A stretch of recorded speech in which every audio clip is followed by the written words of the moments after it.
Prime duty of a state is to collect tax. ഖജനാവ് നിറയ്ക്കലാണ് ആദ്യത്തെ ജോലി. പൂമ്പാറ്റ പൂവിൽ നിന്ന് തേൻ കുടിക്കുന്നത് പോലെ ആകണം ഭരണാധികാരി ജനങ്ങളുടെ കയ്യിൽ നിന്ന് ടാക്സ് മേടിക്കും. പൂ പോലും അറിയരുത് തേൻ കുടിക്കുന്ന കാര്യം. ജനങ്ങൾ അവർക്ക് ഫീൽ ചെയ്യാതെ മേടിക്കണം ടാക്സ്, ഭരണാധികാരി ടാക്സ്. വാഹനങ്ങളിലെ രൂപമാറ്റം പിഴയിട്ട് നേടിയത് 1 കോടി. വാഹനങ്ങളിലെ രൂപമാറ്റം വാഗ്ദാനം ചെയ്ത് ജൻസികളെ പറ്റിച്ച VD സതീശൻ സർക്കാർ ഇതുവരെ പിഴയായി ഈടാക്കിയത് 1 കോടിയോളം രൂപ. നമസ്കാരം, ആസാദ് യുണൈറ്റഡ് എഡിഷനിലേക്ക് സ്വാഗതം. നോക്കാം ഇന്നത്തെ പ്രധാനപ്പെട്ട വാർത്തകൾ. വാഹനങ്ങളിൽ രൂപമാറ്റം പിഴയിട്ട് നേടിയത് 1 കോടി. ദേവസ്വം വകുപ്പിന്റെ സ്പെഷ്യൽ പ്ലീഡർ KB പ്രദീപ് രാജിവെച്ചു. നാണം കെട്ട് UDF സർക്കാർ. മോദി സ്തുതി, രാഹുലിന് വിമർശനം. UDF നിയമിച്ച KB പ്രദീപ് RSS തോഴൻ. ബാലപ്പോൾ മന്ത്രിയുടെ പ്രഖ്യാപനത്തിൽ പ്രതിഷേധം. കക്ഷി രാഷ്ട്രീയം നോക്കേണ്ട സമയമല്ല, നിപ പ്രതിരോധത്തിൽ വീഴ്ച വരുത്തിയ ആരോഗ്യ വകുപ്പിനെതിരെ പ്രതിഷേധവുമായി മുഹമ്മദ് റിയാസ് MLA.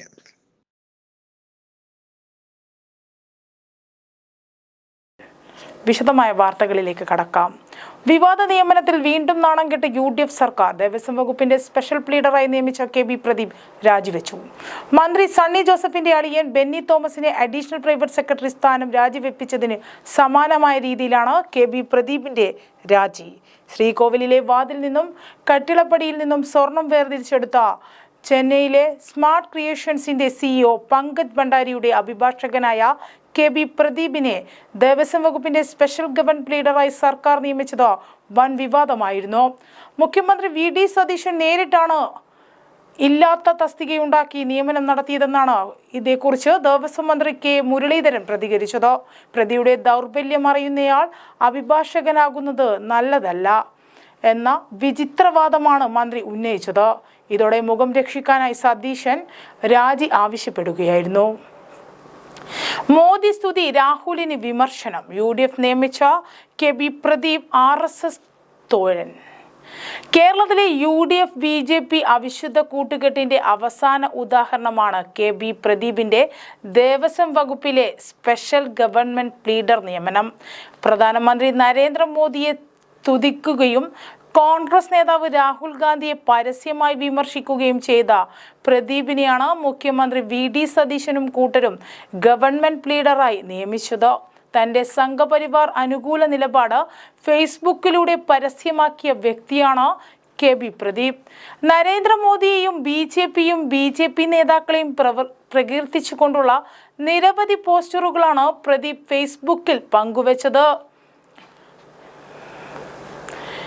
മോദിയെ പ്രദീപ് വിശേഷിപ്പിക്കുന്നത് കേരളത്തിലെ BJP അധ്യക്ഷനായി രാജീവ് ചന്ദ്രശേഖർ എത്തിയപ്പോഴും സ്തുതി തുടർന്നു. കേരളത്തിൽ BJPയുടെ പുതിയ മുഖം വരുന്നു, എല്ലാ ആശംസകളും എന്നാണ് കുറിപ്പ്. ലണ്ടനിലെ കേംബ്രിഡ്ജ് യൂണിവേഴ്സിറ്റിയിലെ പ്രസംഗത്തിൽ പ്രധാനമന്ത്രി വിമർശിച്ച രാഹുൽ ഗാന്ധിക്കെതിരെ കടുത്ത ഭാഷയിലാണ് KB പ്രദീപ് കുമാർ പ്രതികരിച്ചത്. ഇന്ത്യയെ കൊള്ളയടിച്ച് കൊടുത്താണ് ബ്രിട്ടൻ വളർന്നത്. അത് 8 വർഷം കൊണ്ട് തിരിച്ചു പിടിച്ച അവരെ കടത്തിവെട്ടി 5ാം സ്ഥാനത്തെത്തിയ മോദിക്കെതിരെ BBC കരഞ്ഞതിൽ അത്ഭുതമില്ല. പക്ഷേ സായിപ്പിനെയും കൂട്ടുപിടിച്ച് സ്വന്തം നാടിൻ്റെ പ്രധാനമന്ത്രിയെ അവഹേളിക്കുന്നത് രാഷ്ട്രീയം എന്നിങ്ങനെയായിരുന്നു കുറിപ്പ്.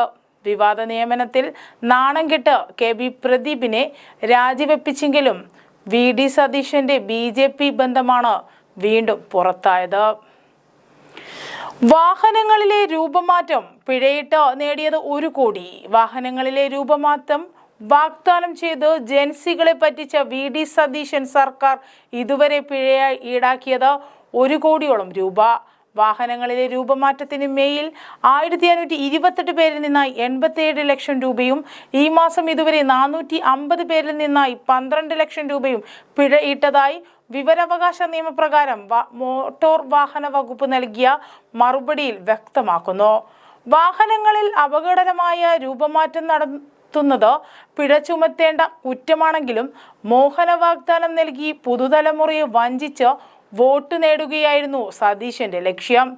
UDF പ്രകടന പത്രികയിലും രൂപമാറ്റം അനുവദിക്കുമെന്ന് പറഞ്ഞിട്ടുണ്ട്. അധികാരത്തിലെത്തിയ ശേഷം നിയമപരമായ തടസ്സമില്ലാത്ത നിലവിലുള്ള കാര്യങ്ങൾ മാത്രം ഉൾപ്പെടുത്തി ജൻസികളെ പറ്റിച്ചു. ഗതാഗത കമ്മീഷണറെ കൊണ്ട് ശുപാർശ കത്തിറക്കി. മുഖ്യമന്ത്രി തടിയൂരാൻ ശ്രമിച്ചെങ്കിലും വൻ വിമർശനം നേരിട്ടു. Seat cover, air mat, steering wheel cover, door വൈസറുകൾ, മഡ് ഫ്ലാപ്പുകൾ, ബോഡി സ്റ്റിക്കറുകൾ, interior ambient lighting, dash camera, reverse camera, parking sensor, GPS tracker തുടങ്ങിയ നിലവിലുള്ളതും നിയമപരമായ മുൻകൂർ അനുമതി ആവശ്യമില്ലാത്തതുമാണ് ശുപാർശയിലുള്ളത്. കേന്ദ്ര മോട്ടോർ വാഹന ആക്ടിൽ വാഹനങ്ങളുടെ വലിപ്പത്തിലോ പ്രധാന ഭാഗങ്ങളിലോ മാറ്റം വരുത്തുന്നതിന് അനുമതി നൽകാൻ സംസ്ഥാന സർക്കാരുകൾക്ക് അധികാരമില്ല. ഇത് മറച്ചുവെച്ചാണ് വലിയ ഇളവുകൾ പ്രഖ്യാപിക്കുന്ന അവകാശവാദവുമായി UDF ജൻസികളെ തെറ്റിദ്ധരിപ്പിച്ചത്. പിന്നാലെ നിയമലംഘനങ്ങൾക്ക് പിഴ ചുമത്തി പരമാവധി പണം പിരിക്കാൻ മോട്ടോർ വാഹന വകുപ്പിന് നിർദ്ദേശവും നൽകി. സോപ്പ് നിർമ്മാണ പരിശീലനം.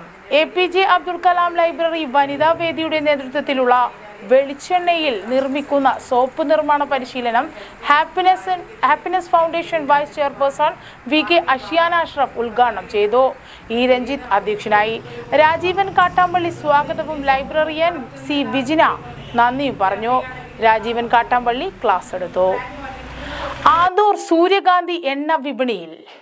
ആന്തൂർ നഗരസഭ കൃഷിഭവൻ കർഷകർ അനിൽകുമാർ ബക്കളം വയലിൽ സൂര്യകാന്തി കൃഷി ചെയ്തു ഉൽപ്പാദിപ്പിച്ച എണ്ണ പുതിയ പേരിട്ട് ആന്തൂർ സൂര്യകാന്തി എണ്ണ എന്ന പേരിൽ വിപണിയിലിറക്കി. നഗരസഭ കൃഷിഭവൻ കിസാൻ ഹാളിൽ നഗരസഭാ ചെയർപേഴ്സൺ V. സതീദേവി ആദ്യ വിൽപ്പന നടത്തി ഉദ്ഘാടനം ചെയ്തു. വികസനകാര്യ സ്ഥിരം സമിതി അധ്യക്ഷ ഓമന മുരളീധരൻ അധ്യക്ഷത വഹിച്ചു. ചടങ്ങിൽ കർഷകൻ അനിൽകുമാർ കൃഷി അനുഭവങ്ങൾ പങ്കുവച്ചു. കുർമാത്തൂർ കൃഷി ഓഫീസർ K. അമൃത ശാസ്ത്രീയ വിള പരിപാലന രീതികളെ കുറിച്ച് ക്ലാസ് എടുത്തു. കൃഷി ഓഫീസർ രാമകൃഷ്ണൻ മാവില, K. ജയശ്രീ എന്നിവർ സംസാരിച്ചു. ബാരാപ്പോൾ മന്ത്രിയുടെ പ്രഖ്യാപനത്തിൽ പ്രതിഷേധം. ബാരാപ്പോൾ പദ്ധതി പ്രദേശം സന്ദർശിച്ച് മന്ത്രി സണ്ണി ജോസഫ് നടത്തിയ പ്രഖ്യാപനങ്ങൾ പ്രതിഷേധാർഹമെന്ന് പ്രദേശത്തെ കുടുംബങ്ങൾ. മന്ത്രി സ്ഥലം സന്ദർശിക്കുന്നത് പദ്ധതി ഭാഗമായി ആശങ്കയിൽ കഴിയുന്ന തങ്ങൾ അറിഞ്ഞില്ല. സന്ദർശനത്തിനു ശേഷം മന്ത്രി നടത്തിയ പ്രഖ്യാപനങ്ങൾ തദ്ദേശവാസികളുടെ അറിവോ സമ്മതമോ കൂടാതെയാണ് ബാരാപ്പോൾ പദ്ധതി കാരണം ദുരിതം അനുഭവിക്കുന്നവർ അറിയിച്ചു. പ്രദേശത്തെ കുടുംബങ്ങൾ ജിൻറോ കൊച്ചി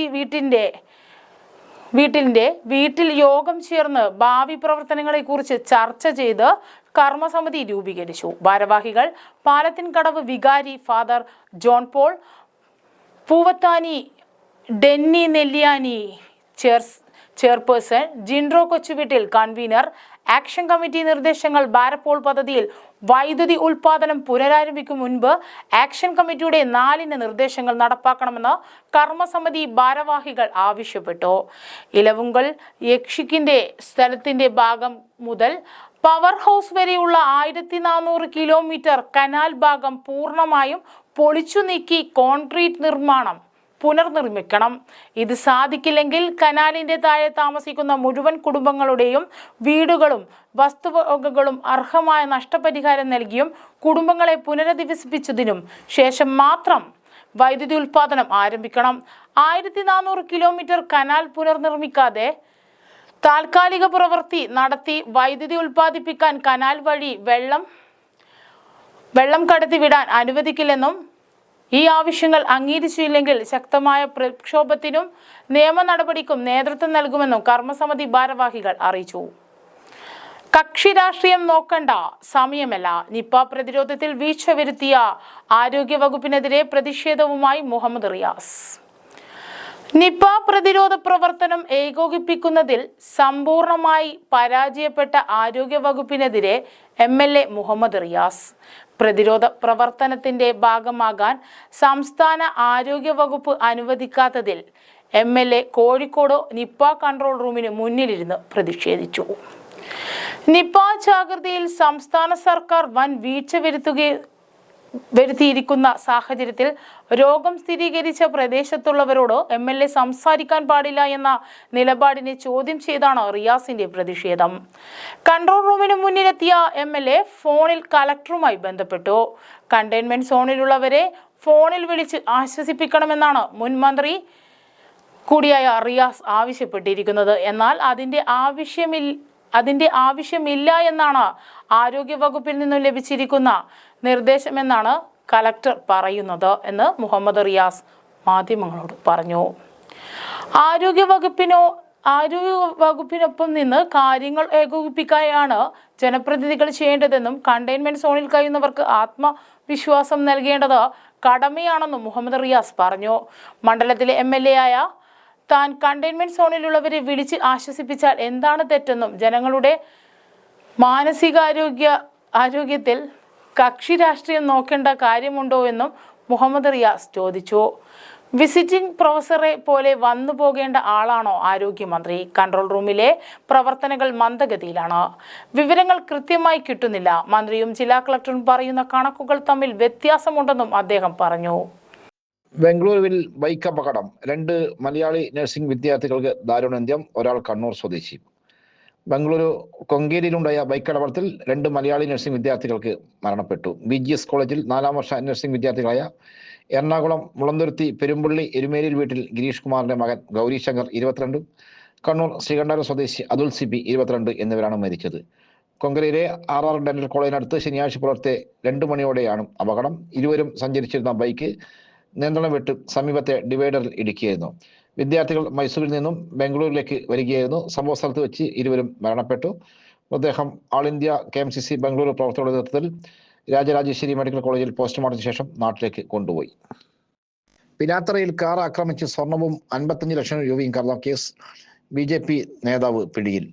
പയ്യന്നൂർ എടാട്ടിൽ സ്വർണ്ണ വ്യാപാരിയെ ആക്രമിച്ച് പണവും സ്വർണവും കവർന്ന കേസിൽ ഒരാൾ അറസ്റ്റിൽ. BJP പ്രാദേശിക നേതാവായ അഞ്ചാംപീടിക സ്വദേശി സനു സന്തോഷാണ് പിടിയിലായത്. മഹാരാഷ്ട്ര സ്വദേശിയായ സ്വർണ്ണ വ്യാപാരിയെയും കുടുംബത്തെയും ആക്രമിച്ച് 55 ലക്ഷം രൂപയും സ്വർണവും തട്ടിയെടുത്ത കേസിലാണ് അറസ്റ്റ്. കാസർഗോഡ് ഉപ്പളയിൽ വെച്ച് വെള്ളിയാഴ്ച വൈകുന്നേരമാണ് പ്രതിയെ പിടികൂടിയത്. ആക്രമണത്തിന് ഉപയോഗിച്ച കാറും പോലീസ് കണ്ടെടുത്തു. സംഘം വാടകയ്ക്കെടുത്ത മറ്റൊരു കാറും ചൊക്ലി ഭാഗത്ത് നിന്ന് കണ്ടെത്തിയിട്ടുണ്ട്. പയ്യന്നൂർ DYSPയുടെ നേതൃത്വത്തിൽ ഈ കേസ് അന്വേഷിച്ചു വരികയായിരുന്നു. സ്വർണം പൊട്ടിക്കൽ സംഘമാണ് കവർച്ചയ്ക്ക് പിന്നിലെന്നാണ് വിവരം. മഹാരാഷ്ട്ര സ്വദേശികളും തലശ്ശേരിയിൽ സ്വർണ്ണ നടത്തുന്നവരാണ് ആക്രമിക്കപ്പെട്ട കുടുംബം. ജൂൺ 2-നായിരുന്നു സംഭവം. പയ്യന്നൂർ എടാട്ട് വെച്ച് മഹാരാഷ്ട്ര സ്വദേശിയുടെ കാർ പിന്തുടർന്ന് ആക്രമിക്കുകയായിരുന്നു. ഇന്നോവ കാലത്തേവരാണ് ആക്രമിച്ചത്. കാറിലുണ്ടായിരുന്നവരെ ആക്രമിച്ച് ഇറക്കിവിട്ട് രഹസ്യ അറയിൽ സൂക്ഷിച്ചിരുന്ന സ്വർണവും പണവും കവർന്നു. തുടർന്ന് കാർ കൊത്തിക്കേറി നശിപ്പിച്ച് പിനാത്തറയ്ക്ക് സമീപം ഉപേക്ഷിച്ചുവെന്നാണ് കേസ്. 4 കാറുകളിലായാണ് ആക്രമി സംഘം എത്തിയത്.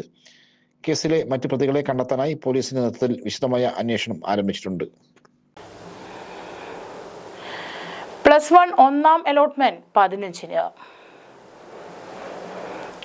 +1 പ്രവേശനത്തിന്റെ ആദ്യ അലോട്ട്മെന്റ് ലിസ്റ്റ് ജൂൺ 15-ന് രാവിലെ 10-ന് പ്രസിദ്ധീകരിക്കും. ആദ്യ ലിസ്റ്റ് പ്രകാരമുള്ള വിദ്യാർത്ഥി പ്രവേശനം ജൂൺ 15 മുതൽ ജൂൺ 17-ന് വൈകിട്ട് 5 വരെ നടക്കും. കാൻഡിഡേറ്റ് ലോഗിനിലെ ലിങ്കിൽ ലഭിക്കുന്ന അലോട്ട്മെന്റ് ലെറ്ററുമായി അലോട്ട്മെന്റ് ലഭിച്ച സ്കൂളിൽ രക്ഷകർത്താവിനോടൊപ്പം സർട്ടിഫിക്കറ്റുകളുടെ അസൽ സഹിതം ഹാജരാകണം. ആദ്യ അലോട്ട്മെന്റിൽ 1ാമത്തെ ഓപ്ഷൻ ലഭിക്കുന്നവർ ഫീസ് അടച്ച് സ്ഥിരം പ്രവേശനം നടത്തണം. മറ്റ് ഓപ്ഷനുകളിൽ അലോട്ട്മെന്റ് ലഭിക്കുന്നവർക്ക് ഇഷ്ടാനുസരണം താൽക്കാലിക പ്രവേശനം സ്ഥിരപ്രവേശനമോ നേടാം. താൽക്കാലിക പ്രവേശനത്തിന് ഫീസ് അടയ്ക്കേണ്ടതില്ല. അലോട്ട്മെന്റ് ലഭിച്ചിട്ടും താൽക്കാലിക പ്രവേശനം നേടാതിരിക്കുന്ന വിദ്യാർത്ഥികളെ തുടർന്നുള്ള അലോട്ട്മെന്റുകളിൽ പരിഗണിക്കില്ല. ഇതുവരെ അപേക്ഷിക്കാത്തവർക്ക് 3ാമത്തെ അലോട്ട്മെന്റിനു ശേഷം സപ്ലിമെന്ററി അലോട്ട്മെന്റിനായി പുതിയ അപേക്ഷ സമർപ്പിക്കാം. മുഖ്യഘട്ടത്തിൽ തെറ്റായ വിവരങ്ങൾ നൽകിയത് മൂലവും മറ്റ് അലോട്ട്മെന്റിന് പരിഗണിക്കാത്ത അപേക്ഷകർക്കും സപ്ലിമെന്ററി ഘട്ടത്തിൽ പുതിയ അപേക്ഷകൾ സമർപ്പിക്കാം.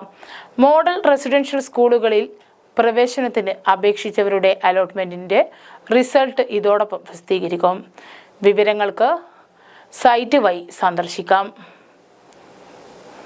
ഇതോടെ ഇന്നത്തെ ആസാദി വാർത്തകൾ ഇവിടെ സമാപിക്കുകയാണ്. അടുത്ത വാർത്താ ബുള്ളറ്റിൻ നാളെ രാത്രി വീണ്ടും കാണാം. നന്ദി, നമസ്കാരം.